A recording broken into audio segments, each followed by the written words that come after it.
Matindi mga kababayan yung reaksyon ng ating Pangulong Bongbong Marcos nang tanungin siya sa isang ambush interview ng mga reporters tungkol sa pinasok na kabalbalan ay kabalbalan. Kabalbalan man talaga yung alleged secret deal, secret agreement ni Maudigs sa China, diyan sa West Philippine Sea po. Sabi ng ating Pangulong Bongbong Marcos, I was horrified anya. Pag sinabi mong horrified po, total shock, shocking yung pinasok na deal ng dating Pangulong Maudigs sa China. Yun naman talaga niya, Mr. Maravillas. Ki horror, ki barbaridad. Ayan po ang balita ngayon. Marcos horrified by alleged Duterte Sea secret deal on West Philippine Sea. Ayan po. Mga kababayan, na-interview po kani-kanina lang yung ating Pangulong Bongbong Marcos. Palarga kasi siya mga kababayan papuntang Amerika for the trilateral summit with Biden and Japanese Prime Minister Kishida. Pero busy pa rin siya po. Inaayos niya yung problema sa traffic congestion, mga kababayan sa Manila. PBBM admin to continue pursuing mass transport system to address traffic congestion. Busy siya mga kababayan sa pakikipag-usap, meeting on traffic concerns. Sa mga officials po, bagong Pilipinas Town Hall meeting on traffic concerns. Ganon kasipag ng ating Pangulo. Sabi diyan, binigyan din ni Pangulong Ferdinand Marcos Jr. ang kahalagaan ng agarang pagtugon sa mabigat na trapiko sa Metro Manila sa bagong Pilipinas Town Hall Meeting ngayong araw, ika-10 ng Abril. Pinagtuunan ni PBBM ng pansin ang epekto ng trapiko sa ekonomiya ng bansa, ang sama-samang pagpaplano ng pamahalaan at ang pagpapabuti sa sistema ng pampublikong transportasyon. Nanawagan din ang Pangulo sa pagmatagalang hakbang para sa pagtatayo ng infrastruktura at koordinasyon ng mga kawani para sa mas maluwag na trapiko at maginhawang pagbiyahe ng mga commuter. So afterwards mga kababayan, nagkaroon ng pagkakataon na makausap siya ng mga taga-mainstream media, ng mga reporters. Ayun, itinanong sa kanya yung tungkol sa alleged secret deal ni Maudigs with Xi Jinping. Shocking anya, sabi ng ating Pangulong Bongbong Marcos. I was horrified anya. At hindi po yung pinasok na problema ni Maudigs. Sabi ng Pangulo, I am horrified at the idea that we have compromised through a secret agreement the territory, sovereignty, and sovereign rights of the Philippines. Siya! Ganon mga kababayan ang epekto ng fentanyl. Ang daming iniwan po na problema ng dating Pangulo. At hanggang ngayon po, problema pa rin ang ginagawa kasi yung Pangulo naging panggulo.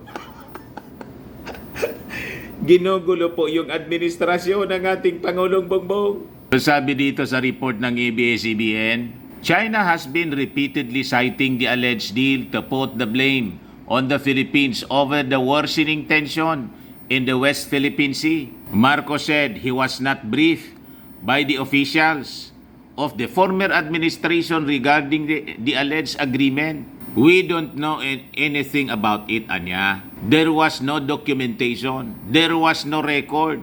We were not briefed about when I came into office. Walang nagsabi sa amin na mayroong ganong usapan.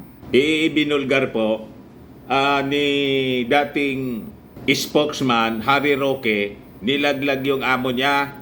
Kaya nga po, sumaklolo si Panilo. Nag-deny, wala man na niyang ganyan. Pati mismo yung dating Pangulong Digong, wala man na niya kung pinasok na ganyan. Yung China, yun ang sinasabi. Nagkabukingan na mga kababayan, naglaglagan po sila. Pero sabi dito sa balita, Marcos said he would summon Chinese Ambassador Wang Xilian to explain to him the details of the alleged deal. Siguro pagbalik na, paliwanag niya, sino ba ang kausap mo? Sino ba talaga? Anong pinag-agrihan nyo? Was it an official thing or personal thing? Walang record kahit saan ka tumingin. So, sikretong ginawa lahat ito. Bakit nila ginawa? Nakapagtataka.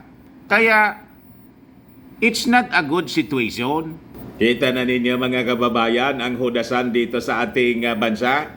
Kaya sabi ko po sa inyo, mag-ingat po tayo sa Manchurian candidates by 2025 midterm election. Malamang sa malamang, may mga reports na po na posibleng mangialam sa eleksyon natin yung China foreign intervention at magpi-field sila ng mga kandidatong friendly sa kanila, tuta nila madaling sabi.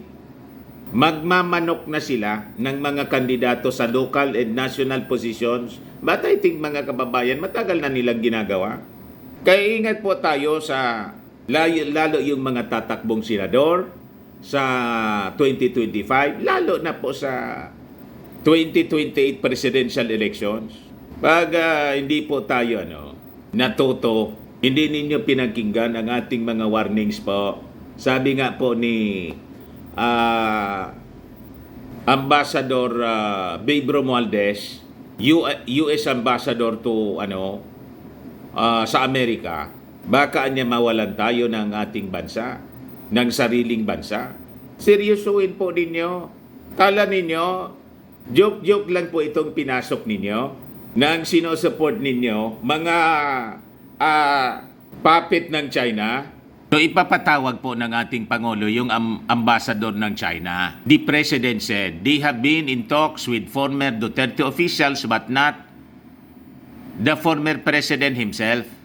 We were talking to his former officials. Ipaliwanag nyo sa amin para alam namin ang ginagawa namin. Senator Risa Hontiveros has sought a Senate investigation into the alleged gentleman's agreement.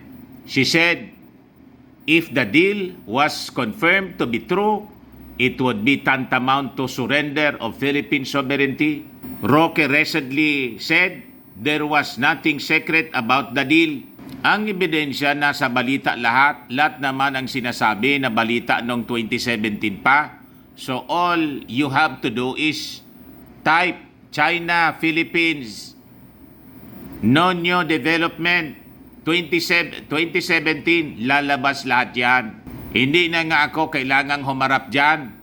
Input lang nila. Google yan, lalabas lahat yan. Anong sinasabi nilang sikreto yan? Wala namang sikreto dyan. It was an agreement to maintain status quo and it worked.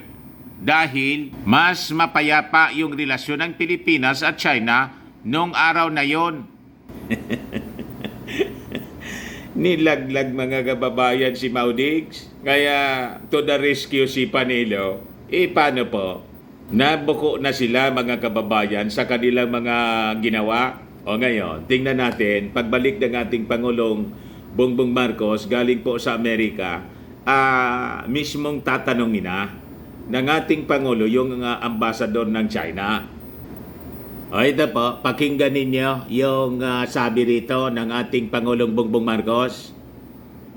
There's we don't know. It is a secret agreement. We don't know anything about it. There is no documentation. There is no record. There is no...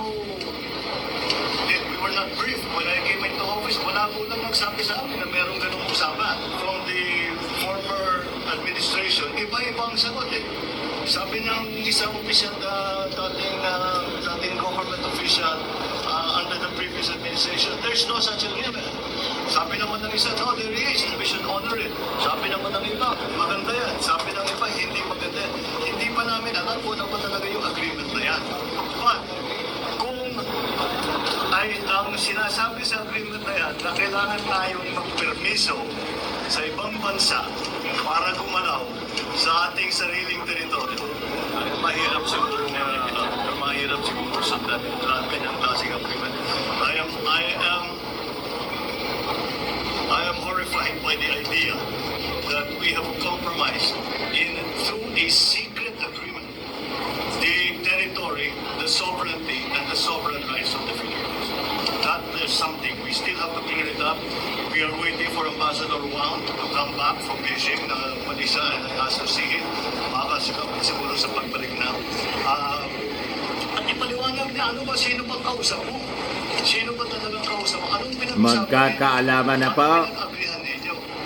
Was this an official thing or was it a personal thing? Ano ba ito? Dahil wala kaming record. Kahit saan pa tumingin. Walang record po. Ginawa lahat ito. Bakit nila ginawa? Kung gagawin mo nila, ba't ba nila ginawang sikreto? Nakakapagtaka nga eh. Kaya it's not a good situation. Sir, do you plan to talk to former President Duterte? We are talking to his former officials. Maybe not the president himself, but all his former officials. Tinatanong namin, ano ba yan? Ipaliwanag nyo naman sa amin para alam namin yung ginagawa namin. And we still haven't gotten a straight answer. Matindi mga kababayan. So yan po yung report, interview ng mga reporters. Yung plinay ko po, galing po yun sa Inquirer. Pero maraming mga taga-media na nandoon sa mainstream, yung ABS-CBN nandun, yung Inquirer at iba pang mga reporters ng mainstream media. Talagaan niya Mr. Maravillas, ki horror, ki barbaridad yung pinasok na problema niya, no? Ni Maudigs. Mismo po, mga kababayan, sinubo po sa problema yung ating bansa. From Soncho Art of War po, yung ginamit ng mga strategy ng dating Pangulong Digong. From Soncho Art of War to Judas Iscariote. Buti na lang po mga kababayan, mayroon tayong Tigre ng Norte versus Judas ng Sur. Di ba? O ngayon, sa mga latest development ng balita, sabi dito sa report ng ABS-CBN, US says very concerned about Chinese actions in the West Philippine Sea. Ayan po. A top US military official is very concerned in the recent encounters between Chinese and Philippine boats around Second Thomas or Ayungin Shoal. Yung latest pong harassment, bullying, and pambabomba ng water cannon po, sabi ng isang US top official, they are very concerned. Kaya siguradong ito yung pag-uusapan po doon sa doon sa trilateral summit po ng Amerika, Pilipinas at saka yung Japan. Mamaya lalarga yung ating Pangulong Bongbong Marcos, pero before siyang lumarga, ang dami pa niyang mga inasikaso. Yung traffic congestion, problema sa trapiko dyan sa Metro Manila, yun ang kanilang pinag-usapan. Yan po, town hall meeting on traffic concerns. Ganon kasipag po yung ating Pangulong Bongbong Marcos. And so, because of that development, sabi dito sa balita, more naval multilateral patrols are expected in the West Philippine Sea. Sabi ng isang Navy official po.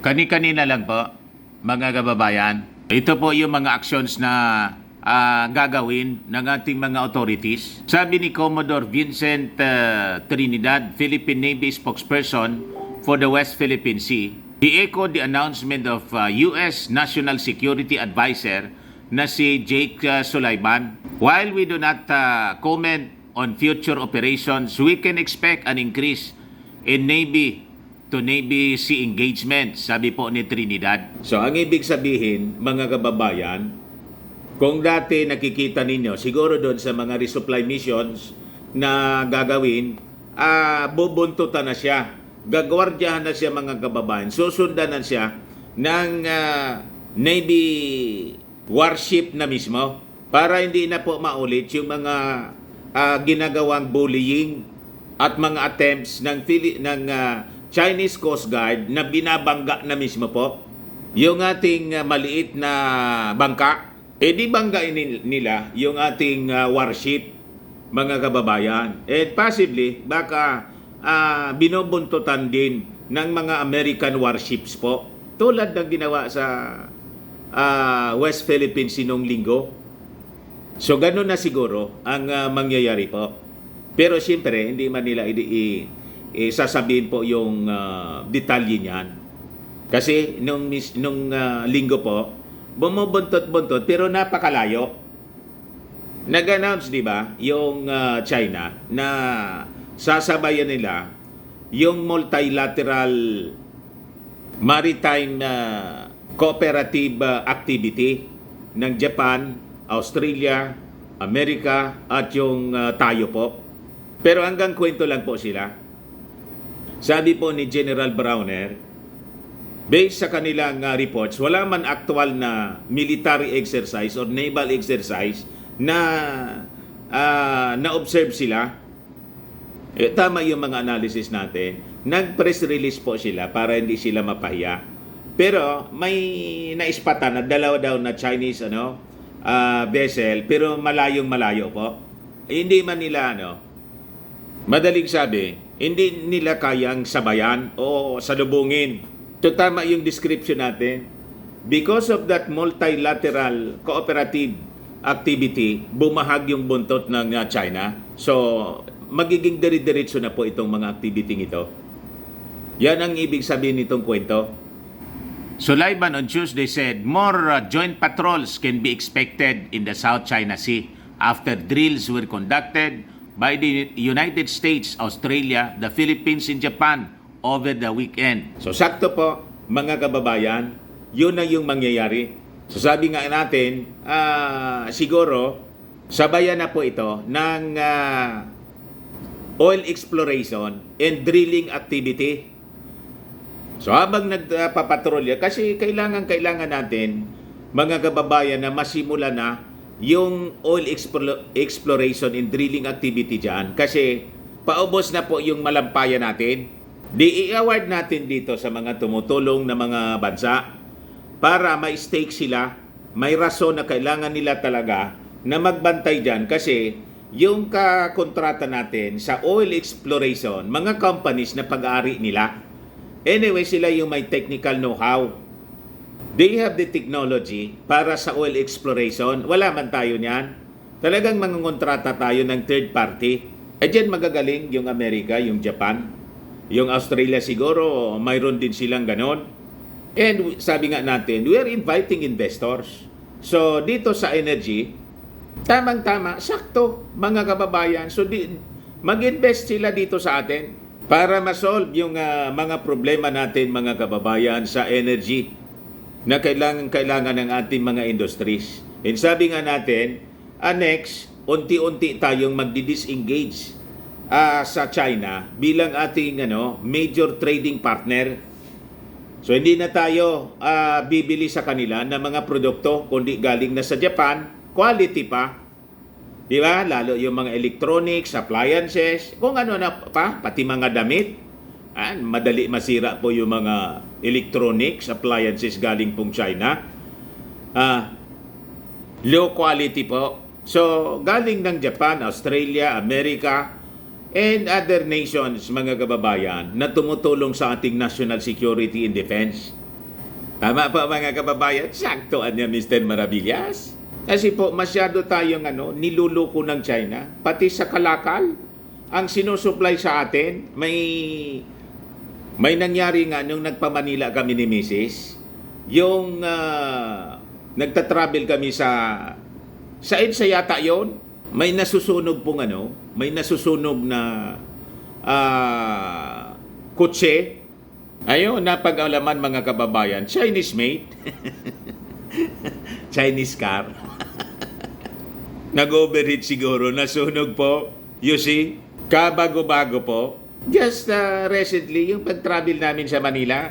So, what to expect po doon sa pagbisita ng ating Pangulong Bongbong Marcos sa Amerika sa Trilateral Summit? Sabi dito sa balita, ahead of the historic meeting, the U.S. Departments of State's National Security Council gave a preview of what could be announced by the nation's leaders following the summit. So sabi po ni White House Advisor Dr. Myra Rapphooper sa press briefing po, since the beginning of this administration, our theory of the case for the Indo-Pacific has been that we would reinvest in and modernize our alliances and partnership.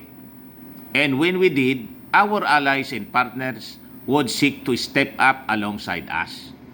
And we have seen that theory of the case proven many times over. We are indeed not taking any of these actions alone, but in every case, in close partnership with our allies and partners within the region and beyond. Kaya galit po yung China kontra sa groupings anya.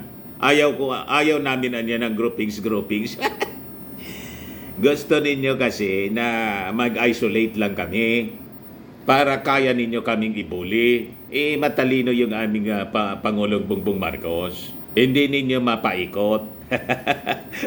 Tulad ng previous administration na inuto ninyo.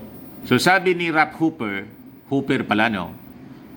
Rap Hooper, the US, Japan, and Philippines visions are intertwined, adding that the new era or trilateral cooperation is guided by unwavering commitment to a free and prosperous Indo-Pacific. So kailangan talaga magtulong-tulong kasi nakita nila yung selfish interest po ng China. So sabi niya, ito anyang trilateral format was actually made by 3 nations' national security advisors na nagmeeting last year sa Tokyo. And out of that June 2023 meeting, they identified a few critical areas of cooperation amongst the United States, Japan, and the Philippines that our leaders will be taking to new heights later this week. So as stated, below are some of what can be announced following the summit set to be attended by President Bongbong Marcos Jr., US President Joe Biden, saka si Japanese Prime Minister Fumio Kishida. So ano-ano siya? Ito daw po mga kababayan, new initiatives to enhance energy security, economic and maritime cooperation. Di ba? Sakto sa dinidiscuss natin. So, sigurado na itong mga pagpapatrolya po, regular patrol na gagawin po na sinimula nung Sunday, magiging sunod-sunod na siya, sasabayan na po ng exploration na po mga kababayan ng area for the untapped gas and oil for energy security. Enhance energy security, economic and maritime cooperation, partnerships in technology and cybersecurity, some considerable joint investments in major infrastructure areas. Sakto sa discussion natin mga kababayan. So, magdi-disengage talaga. Yon ang direksyon ng ating Pangulong Bongbong Marcos. Mag-disengage. Kasi ito ang ginagamit pong blackmail sa atin ng mga maka-China. Ito yung pinagmamalaki ni Xi Jinping sa atin na tayo po ay may malaking pangangailangan daw sa kanila. Ngayon po, as we disengage with China, mga kababayan, punta tayo sa Japan, America, and our partners, Australia, para po sa investments, joint investments po in major infrastructure. Siguradong kasama dito yung exploration po ng oil and gas dyan po sa West Philippine Sea. Our 3 countries will embark on this era of trilateral cooperation as equal partners guided by shared vision and unwavering commitment to a free, open, peaceful, and prosperous Indo-Pacific. Madaling sabi, magiging kasosyo natin sa lahat ng negosyo. Kasosyo natin itong mga bansa, Japan at Amerika. Gutom kayo mga Chinese. Di ba? Hindi ninyo kami maiisahan. Yun sana yung intention po ng China. Gustong suluhin, tapos kasabwat po yung mga hudas ng sur. Sila lang yung magkikinabang mga kababayan sa yaman ng West Philippine Sea. Sabi dito, ahead of the trilateral summit, Rap Hooper said Biden is set to welcome Kishida for an important official visit ngayong araw na to. During the official state visit, the two leaders are set to discuss efforts to bolster defense and security cooperation. Rap Hooper said important deliverables on civil space cooperation as well as major research partnership between the US and Japan's leading institutions would also be tackled among others. Di ba napakaganda ng mangyayari po? Nangyayari ngayon? Kaya excited na yung ating Pangulong Bongbong Marcos. So mamaya makikita natin, siyempre, yung departure. Malamang kasama uli mga kababayan si Speaker Martin. Lagi man niyang kasama. Then, siyempre si First Lady at saka yung mga cabinet secretaries niya sa security cluster, tapos siyempre sa negosyo. So, abangan natin kung si Inday po ay magatid po sa ating Pangulong Bongbong Marcos. Magsisend opo. Or kung siya pa ang iiwang caretaker na sabi nga natin nung lumarga pa Germany and Czech Republic yung ating Pangulo, ang inatupag ni Inday yung rally ni Pastor Kibbs. Doon siya pumunta, tapos yung panawagan ng nagrarally po, Marcos resign. Tingnan natin kung si Inday pa ang iiwan bilang caretaker ng ating bansa. Dapat niya, Mr. Maravillas, wag na. Baka may mangyaring masama. Alam mo na niya, magpipregi rally na naman sila doon sa 14. sa Tagum City, maisog prayer rally. Walang kadala-dala. Ayan man lang po ang ating mga balita ngayon. Ako po si Dante Maravillas. Bye-bye. God bless.